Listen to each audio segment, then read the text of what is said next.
Hyderabad metro రైలు విస్తరణకు వేగంగా అడుగులు పడుతున్నాయి. మరో 5 ఏళ్లలో నగరం నలుదిక్కులా మెట్రోను పరుగులు పెట్టించేలా రాష్ట్ర ప్రభుత్వం ప్రణాళికలు రచించింది. 2 దశల పనులు కూడా పూర్తయితే హైదరాబాద్లోని అన్ని చోట్లకు మెట్రో రైలు నడిచే అవకాశం ఏర్పడుతుంది.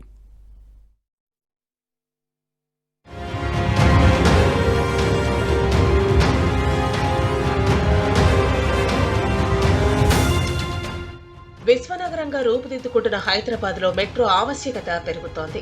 రోడ్లపై లక్షలాదిగా తిరుగుతున్న వాహనాలతో కాలుష్యంతో పాటు ట్రాఫిక్ సమస్యలు ఎదురవుతున్నాయి.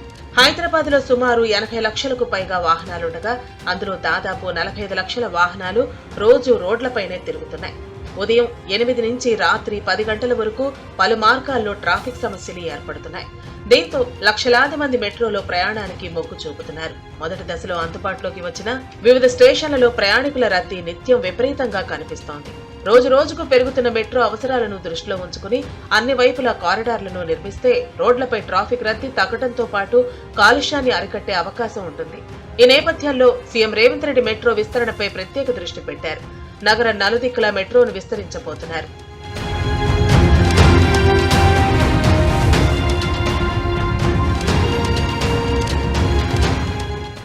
మొదటి దశలో ఎల్బీనగర్, మియాపూర్, జేబీఎస్, ఎంజీబీఎస్, నాగోల్, రాయదుర్గం కారిడార్లను చేపట్టారు. ఇవన్నీ ఈస్ట్ వెస్ట్ లోనే అధికంగా ఉన్నాయి. వీటికి అనుసంధానంగానే రెండో దశలో ఎంజీబీఎస్ నుంచి చాంద్రాయణగుట్ట, నాగోల్ నుంచి శంషాబాద్ రూట్లను నిర్మిస్తున్నారు. ఆ తర్వాత సౌత్ నార్త్ మెట్రో నిర్మాణానికి ప్రతిపాదనలు రూపొందించారు. ఇందులో నాగోల్ ఎయిర్పోర్ట్ మార్గంలో 5 కిలోమీటర్ల వరకు ఈస్ట్ లో వస్తే మిగతా మొత్తం సౌత్ లో వస్తోంది. అయితే సీఎం రేవంత్ రెడ్డి తాజాగా గ్రీన్ సిగ్నల్ ఇచ్చిన పారడైజ్, మేడ్చల్, జేబీఎస్, శామీర్పేట్ ప్రాంతాలు 45 కిలోమీటర్లు కూడా పూర్తిగా నార్త్ పరిధిలో ఉన్నాయి. రెండో దశలో పనులు పూర్తయితే నగరంలోని అన్ని చోట్లకు మెట్రో రైలు నడిచే అవకాశం ఏర్పడుతుంది.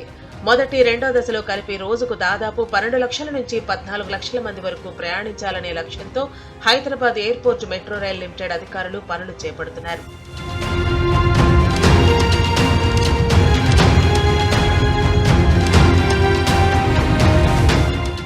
ఇక నూతన సంవత్సర కానుకగా మేడ్చల్, శామీర్పేట్ వరకు మెట్రో పొడిగింపు నిర్ణయం తీసుకున్న రాష్ట్ర సర్కారు మరో కీలక నిర్ణయం తీసుకుంది.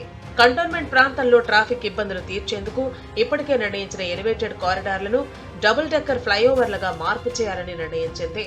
అందుకు అనుగుణంగా హెచ్ఎండిఏ డబుల్ డెక్కర్ ఫ్లైఓవర్ నిర్మాణానికి డిజైన్లు రూపొందించింది. శామీర్పేట మార్గంలో 12.1 కిలోమీటర్లు, కండ్లకోయ మార్గంలో సుమారు 4 కిలోమీటర్ల మేర డబుల్ డెక్కర్ ఫ్లైఓవర్లను నిర్మించనున్నారు. కొత్త డిజైన్ ప్రకారం కింద రోడ్డు, ఆ తర్వాత ఫ్లైఓవర్, ఆపై మెట్రో రానుంది.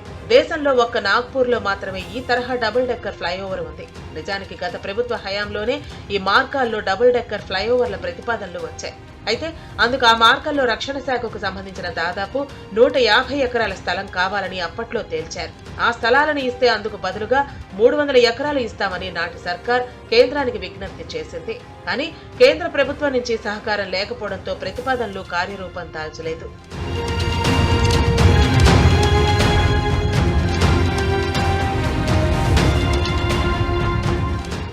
హైదరాబాద్ కరీంనగర్ మార్గంలో సికింద్రాబాద్ లోని పరేడ్ గ్రౌండ్ నుంచి శామీర్పేట వరకు 18 కిలోమీటర్ల మేర ఎలివేటెడ్ కారిడార్ ను 6 లేన్లుగా చేస్తున్నారు. ఇక జాతీయ రహదారి 44లోని హైదరాబాద్ నాగ్పూర్ మార్గంలో సికింద్రాబాద్ లోని పారడైజ్ నుంచి సుచిత్ర సమీపంలో ఉన్న డైరీ ఫార్మ్ రోడ్డు వరకు గల 5 కిలోమీటర్ల మేర ఎలివేటెడ్ కారిడార్ ను 6 లేన్లుగా నిర్మించేందుకు పాలనా అనుమతులిచ్చారు. ఈ 2 ఎలివేటెడ్ కారిడార్ల నిర్మాణానికి రక్షణ శాఖకు చెందిన 169.33 ఎకరాలు కీలకంగా మారాయి. అందులో ఎయిర్పోర్ట్ కు చెందిన 23 ఎకరాలు మినహా రక్షణ శాఖకు చెందిన దాదాపు 126 ఎకరాల భూసేకరణ పూర్తయింది. అయితే ఈ మార్గంలో తాజాగా పారడైజ్ నుంచి మేడ్చల్, జేబీఎస్ నుంచి శామీర్పేట వరకు మెట్రో నిర్మాణానికి గ్రీన్ సిగ్నల్ కావడంతో ఎలివేటెడ్ కారిడార్ల డిజైన్లను మార్చాలని ప్రభుత్వం సూచించింది. జేబీఎస్ నుంచి శామీర్పేట వరకు మెట్రో నిర్మాణానికి గ్రీన్ సిగ్నల్ ఇవ్వడంతో ఎలివేటెడ్ కారిడార్ల డిజైన్లను మార్చాలని ప్రభుత్వం సూచించింది. ఈ మేరకు హెచ్ఎండిఏ అధికారులు డబుల్ డెక్కర్ ఫ్లైఓవర్ నిర్మాణానికి డిజైన్లు రూపొందించారు.